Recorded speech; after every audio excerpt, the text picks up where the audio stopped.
PhD are based on All India GET score and through National Counseling process of CCMT.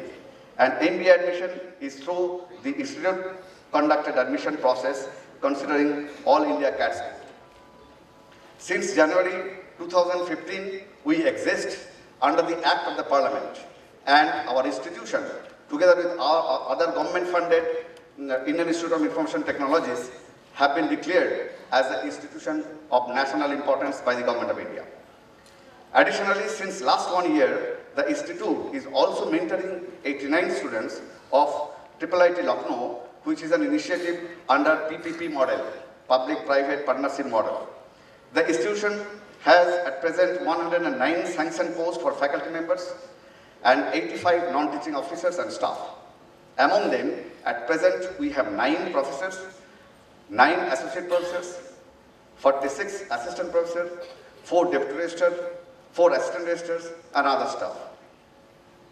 All our regular faculty members have doctoral degrees as a minimum qualification from reputed institutions and in India and abroad.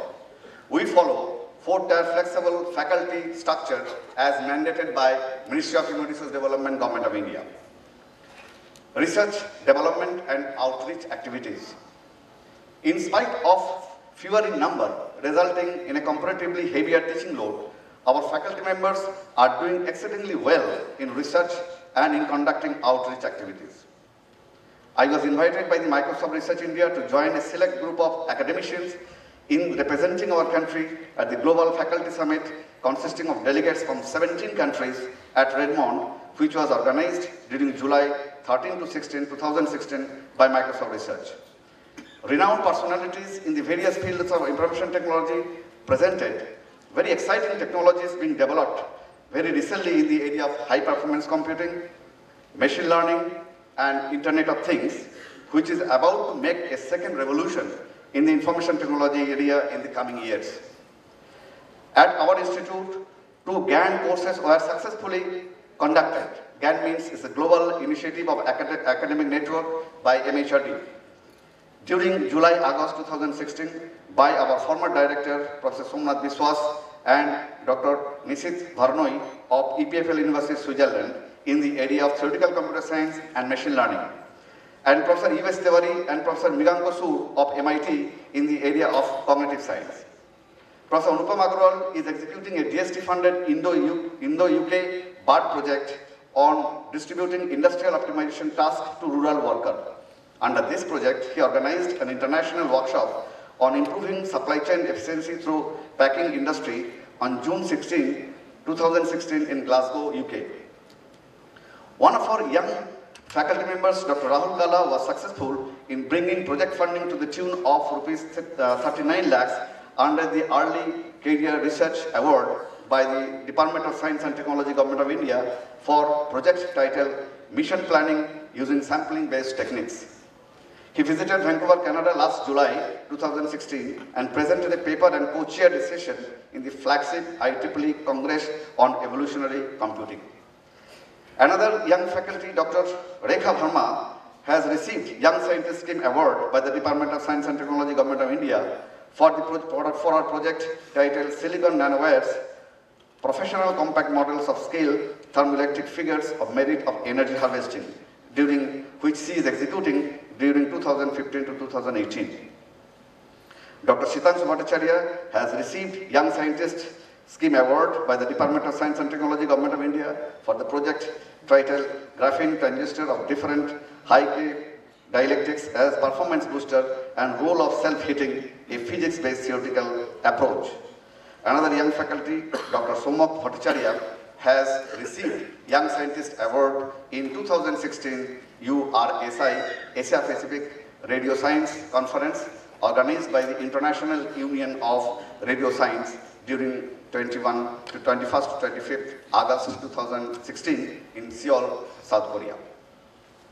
He was also a finalist in the Best PhD Thesis Award in PhD Symposium in IEEE UPCon 2015, organized during last December 4 to 6 at our institute.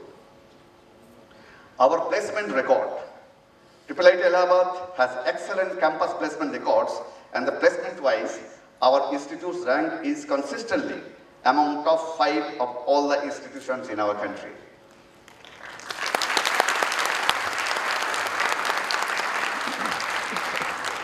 I congratulate all my graduating students and Dr. Shishu Verma, Associate Professor of the Institute, who is the Training and Placement Officer.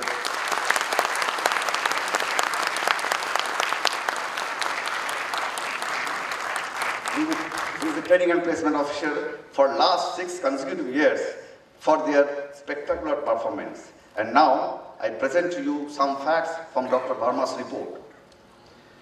During 2015-16, the total number of students who got placed from the campus was whopping 362 out of total strength of 370.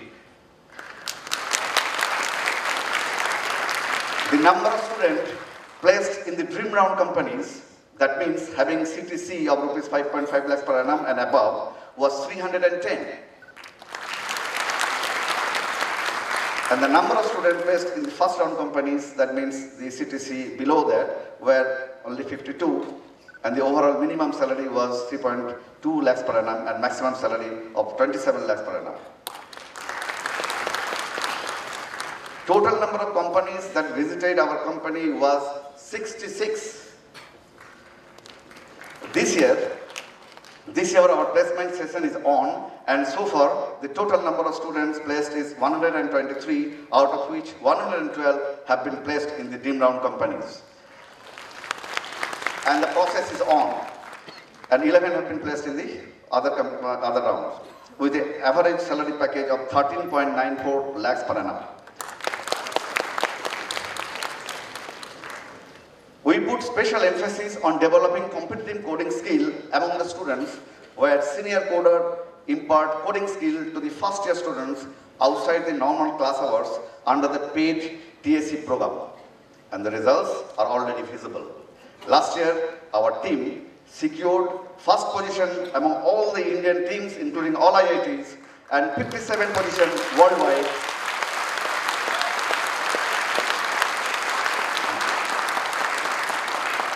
57 positions worldwide at the prestigious ACM ICPC World Final at Phuket, Thailand. The team consists from Monmon Misra, Mitu Siva Reddy, and Aditya Sharma, guided by our faculty Dr. Sanjay Singh.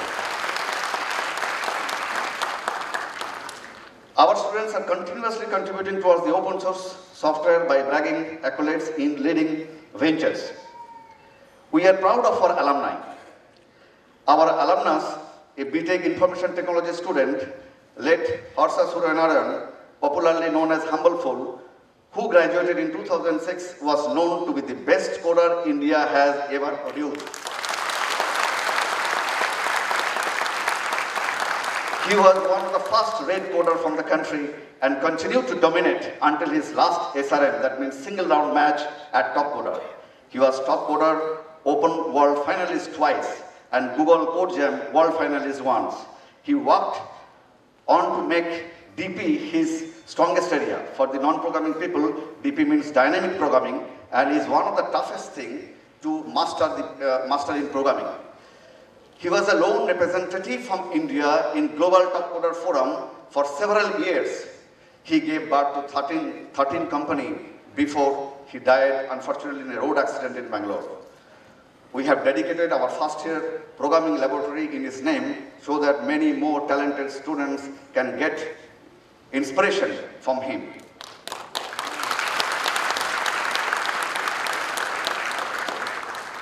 Pratyush Kumar of the first batch is now the Director of Business Strategy and Planning at Microsoft Corporation, Redmond, USA.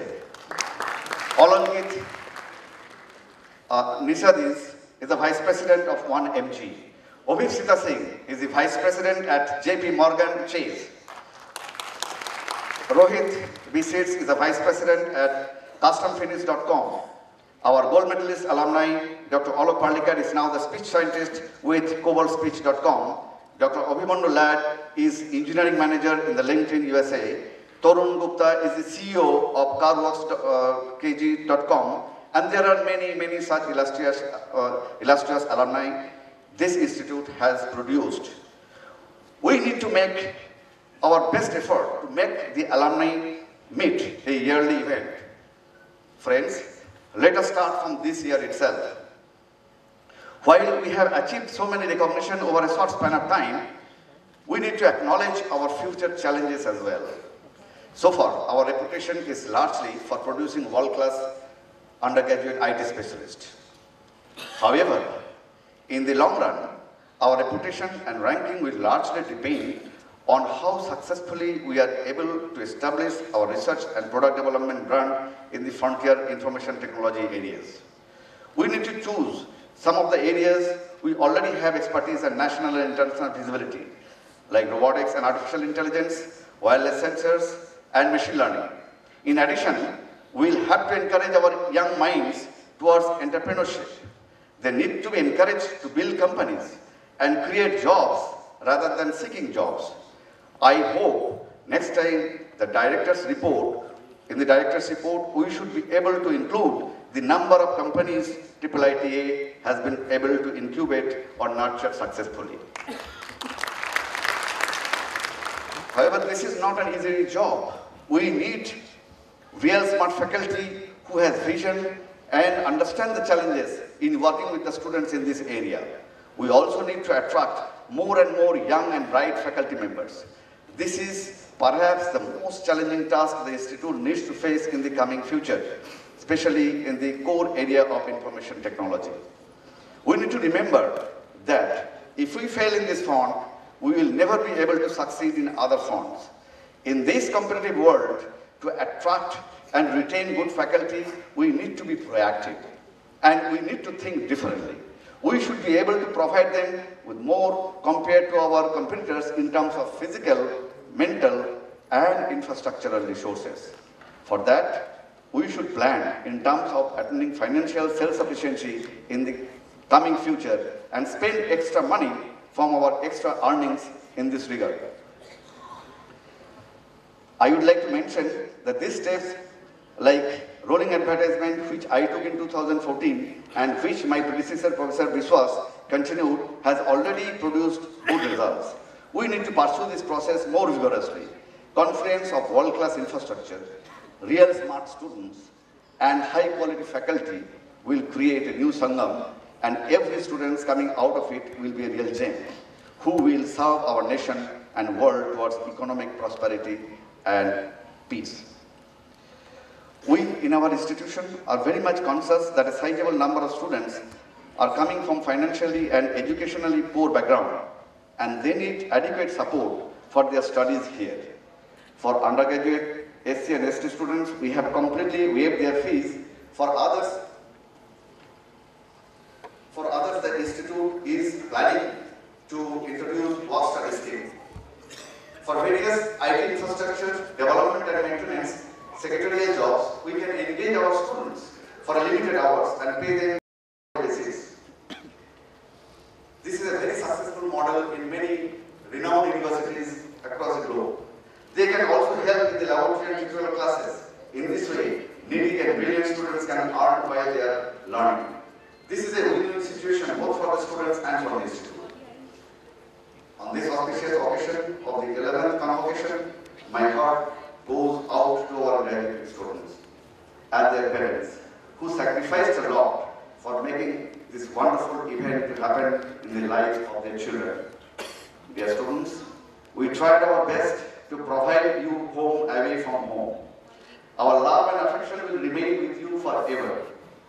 This is also the time to bless you and give you advice one last time for your final journey towards the professional world. To become a developed nation, our country needs many, many professional leaders. Try to be a professional leader. Now, how to achieve good health? You need to give 1 hour daily for health. Practice yoga or do any kind of physical exercise regularly. IT professional's job is hazardous, you know, because most of the time, your working time, your body sits idle in front of computers. Unless you take care, the body will take revenge after 40 years. Now, how to achieve success in life? I advise you to follow Swami Vivekananda's teaching, who said, take risk in your life. can lead. If you lose, you can guide.